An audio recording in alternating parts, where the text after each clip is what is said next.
Assalamualaikum warahmatullahi wabarakatuh. Nama saya Farhan Harin Hazim dari kelas PJKR 5A. Nomor NPM saya 18 10 63 10 70 039. Di sini saya akan menjelaskan tentang manajemen sistem dan administrasi olahraga. Nah, apakah manajemen itu?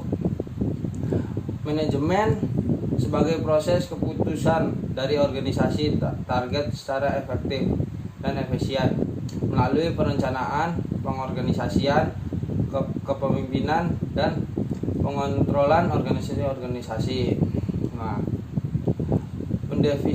mendefinisikan manajemen sebagai koordinasi dan proses integrasi dari pemanfaatan sumber daya manusia, sumber daya keuangan, sumber daya alam, sumber daya teknologi, informasi, sumber daya teknik, dan lain-lain. Untuk mencapai tujuan yang spesifik melalui perencanaan, pengorganisasian, kepemimpinan, pengontrolan, dan sistematika kepegawaian. Teori-teori pendahuluan juga praktek manajemen seperti yang kita pikirkan saat ini memiliki akar di peradaban kuno dari kehidupan manusia. Panggilan Leakey menemukan situs manusia kapak dari Olorganseli di Kenya dan juga dari Olduvai Gorge di Tanzania. Istilah manajemen didapat dari kata dalam bahasa Perancis manager, yang berarti digunakan dengan hati-hati, dan juga dari kata dalam bahasa Italia manager, yang berarti mengendalikan. Istilah tersebut sangat sering digunakan pada sistem pelatihan kuda dan lambat laut, dipakai untuk operasi militer dalam peperangan dan pengorganisasian kembali militer yang berhubungan dengan pengambil ahlian atau kontrol. Seorang manajer adalah seorang yang aktif secara khusus dan merupakan bagian dari proses manajemen. Secara spesifik, seorang manajer adalah seorang yang melakukan perencanaan, pengambilan keputusan, mengorganisasikan staf, memimpin, memotivasi, sekaligus mengontrol sumber daya organisasi. Mereka adalah anggota organisasi yang berkoordinasi, berintegrasi, mengatur, menjaga, mengawasi, dan bekerja secara langsung dengan anggota-anggota lainnya. Mengapa mengejar karir di manajemen? Kenyataannya bahwa seseorang manajer atau seorang yang dalam posisi mengelola organisasi yang memiliki gaji yang lebih tinggi di posisi di organisasi lainnya. Ini dapat menjadi motivasi yang kuat bagi beberapa orang. Kekuasaan mungkin bisa menjadi alasan lainnya bagi seorang untuk duduk menjadi manajer. Manajer biasanya mengontrol fungsi dari masing-masing bagian, seperti kenaikan gaji atau promosi, menjadikan sumber daya manusia lebih efektif, menentukan beban kerja. Beberapa lebih suka tugas manajemen sebagai guru atau pelatih. Yang lain juga berkreasi, membangun, atau terlibat langsung dalam ide, pembuatan, dan kerja. Akhirnya seseorang masuk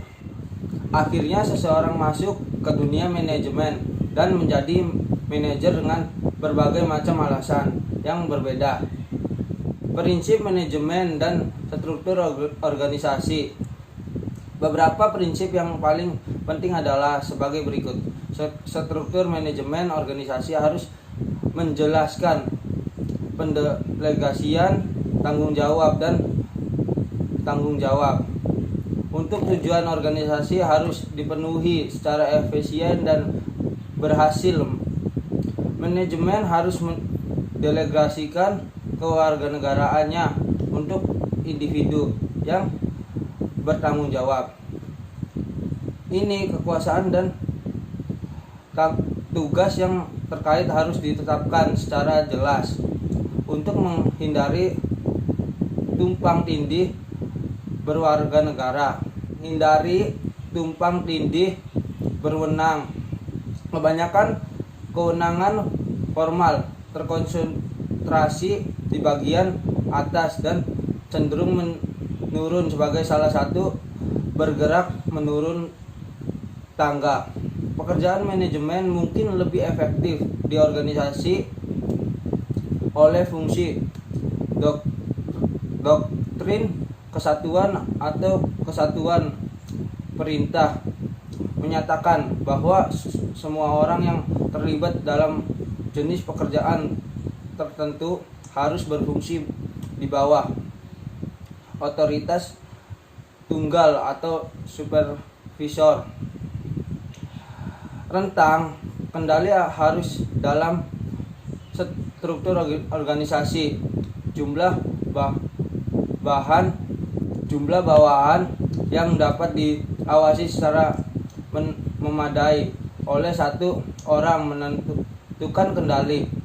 Manajemen yang sukses tergantung pada komunikasi sangat penting untuk keefektifan manajemen, karena waktu membantu menghindari pemborosan dan duplikasi dan mendukung kerjasama antar departemen dan staf. 1. Menerjemahkan struktur manajemen ke dalam bentuk grafik situasi tertentu. Sekali meminta permintaan struktur yang diinginkan oleh manajemen telah ditentukan. Langkah berikutnya adalah untuk mempersiapkan bentuk grafik sehingga dapat dengan mudah diimplementasikan oleh anggota organisasi dan oleh individu yang berkepentingan lainnya. 2. Garis dan staf organisasi. Seorang dalam urutan garis memiliki tanggung jawab langsung dan kewenangan untuk tujuan tertentu atau organisasi tujuan. Sebagai contoh, seorang direktur asosiasi senior olahraga akan berada di posisi garis dengan tanggung jawab langsung atas tugas yang diberikan oleh direktur, dan pada kiriman akan dimelaporkan langsung kepada direktur. Seorang dalam posisi staf memiliki hubungan langsung ke tujuan tertentu atau tujuan organisasi. Nah, yang ketiga, staf personel memiliki situasi yang berada dalam posisi yang tidak bertanggung jawab untuk menjalankan misi utama organisasi. Sebuah contoh akan menjadi koordinator fasilitas dan departemen olahraga, program universitas dan perguruan tinggi. Staf personel tidak memiliki otoritas personel garis cara yang berkaitan dengan otoritas dan otoritas dari kepala manajemen.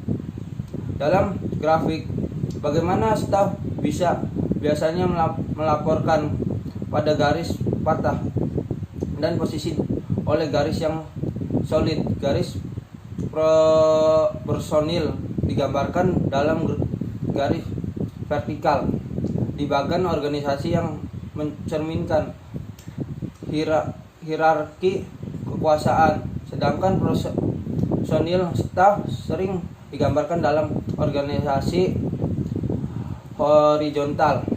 Yang keempat, struktur manajemen untuk program pendidikan jasmani dan olahraga, organisasi dan struktur penjaskes di SD, SMP, SMA atau SMK.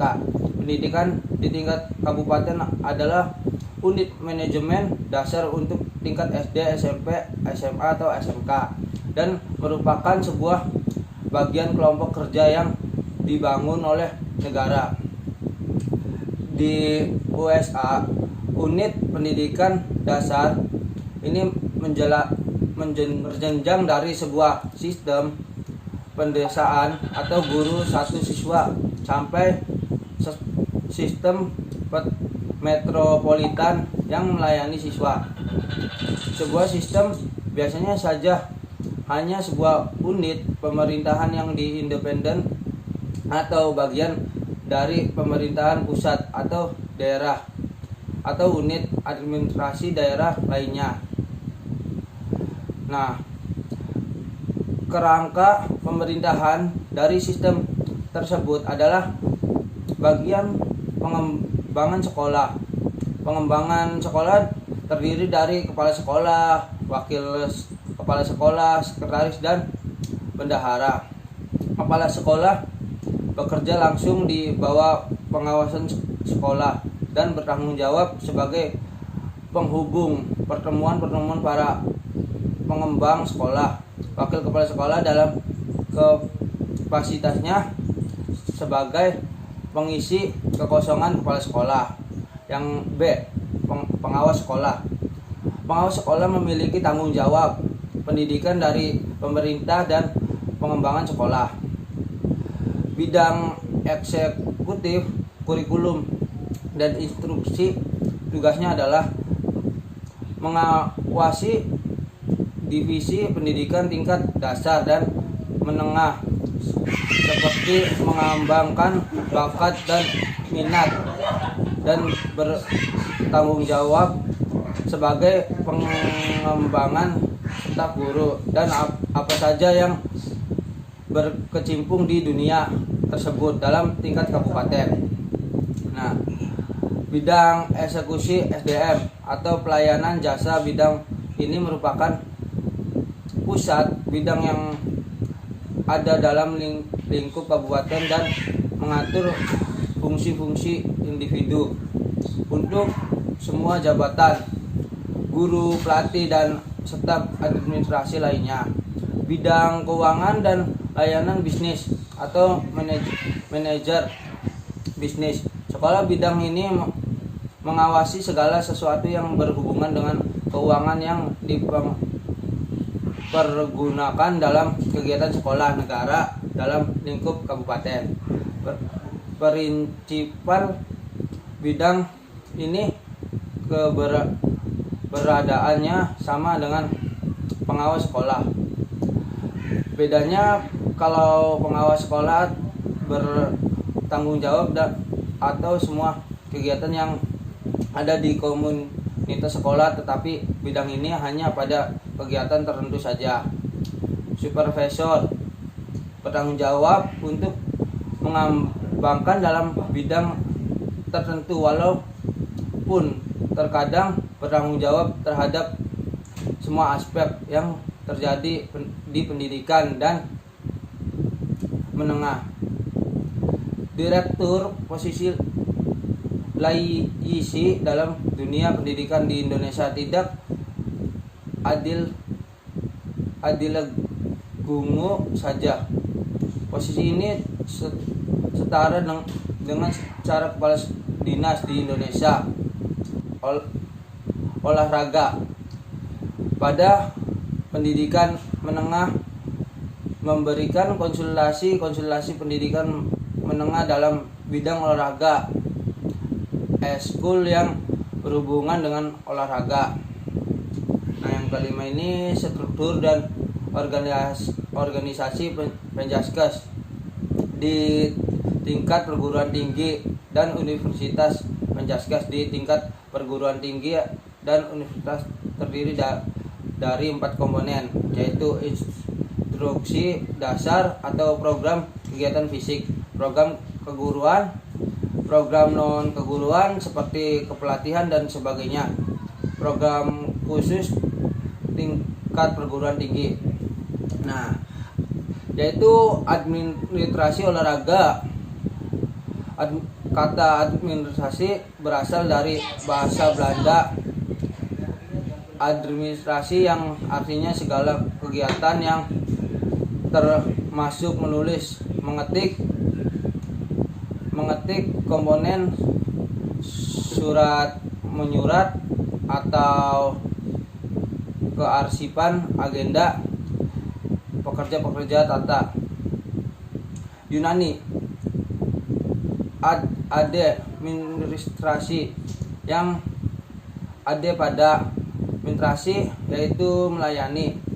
Maka kata administrasi berarti memberikan pelayanan, yaitu dari dua pengertian di atas. Secara umum dapat diartikan bahwa administrasi mempunyai pengertian pelayanan kegiatan tata usaha kantor, pelayanan komputer, pelayanan menyurat, dan lain sebagainya.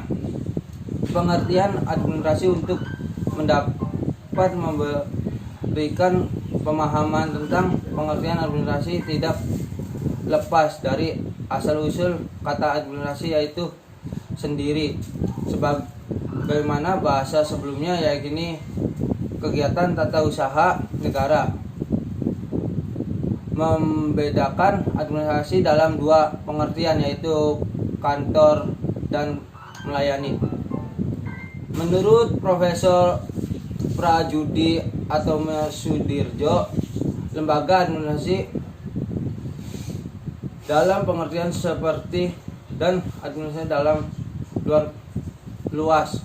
Dalam pengertian sempit di sini dimaksud tinjau dari lingkup kerja yang sempit, yaitu hanya berkisar pada kegiatan tata usaha kantor seperti tulis menulis, pengetikan, surat menyurat, agenda, kearsipan, pembuka, dan lain sebagainya. Sedangkan administrasi dalam pengertian luas dibedakan dalam tiga sudut, yaitu proses fungsi atau tugas dan keperanatan atau institusi.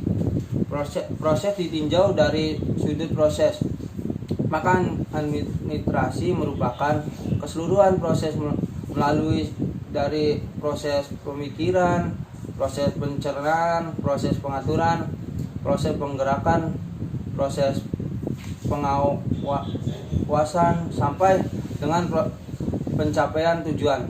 Mencapai suatu tujuan, orang harus memikirkan dahulu apa yang akan dicapai dan bagaimana cara mencapainya, serta sarana dan prasarana apa yang digunakan untuk mencapai tujuan tersebut, serta kemampuan seseorang untuk menjelaskan sebagai mana. Contohnya, seseorang akan berpergian dari Jakarta ke Kendari, maka orang tersebut sudah punya tujuan mengapa dia ke Kendari, kemudian bagaimana caranya, apakah menggunakan kapal laut atau pesawat udara, lalu tersedianya biaya untuk itu, dan yang tidak kalah pentingnya adalah mampukah seorang itu untuk mengadakan perjalanan sejauh itu. Fungsi atau tugas ditinjau dari sudut fungsi atau tugas administrasi, berarti keseluruhan tindakan aktivitas yang harus dilakukan oleh seseorang yang berkedudukan sebagai administrator,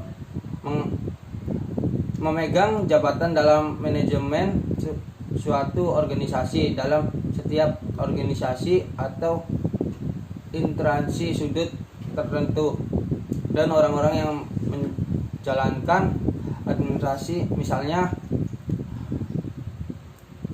orang-orang yang tugasnya kepemimpinan, yaitu disebut dengan pemimpin, orang-orang yang melaksanakan tugas perencanaan, orang-orang yang melaksanakan tugas pengawasan atau kontrol pengawasan, orang-orang yang mengorganisir,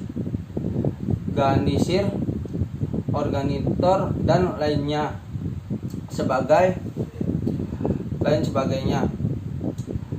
Keperanatan institusi ditinjau dari keperanatan institusi, maka tinjauan administrasi adalah melihat kegiatan dalam suatu lembaga melakukan aktivitas tertentu. Misalnya, 1. Lembaga perbankan, maka ada orang-orang yang melakukan kegiatan perbankan dalam lembaga itu. Yang kedua, kantor pos. Kedua itu kantor pos, maka ada orang-orang yang melakukan kegiatan pelayanan pos atau surat menyurat, mengirim barang dan lain-lain. Yang ketiga itu kantor pajak. Yang keempat itu kantor polisi, yang kelima itu KONI, yang keenam itu kantor departemen, yang kedelapan itu non departemen dan lain sebagainya.